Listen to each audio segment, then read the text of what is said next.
Assalomu alaykum do'stlar. Sizlarga mana bu idishda juda ko'p joyda asqatadigan lifehack ko'rsataman. Buning uchun bizga kerak ozgina suyuqlik teshamiz. Bu yoqdan ham teshamiz bitta. So'maslikka harakat qilib buni tugamiz. Etib olmash kerak bu yoqda. Keyin ikkinchisi.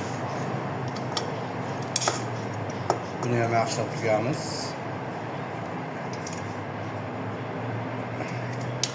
Keyin tortamiz. Tortganda yaxshi turishi kerak. Endi buni sekin olib borib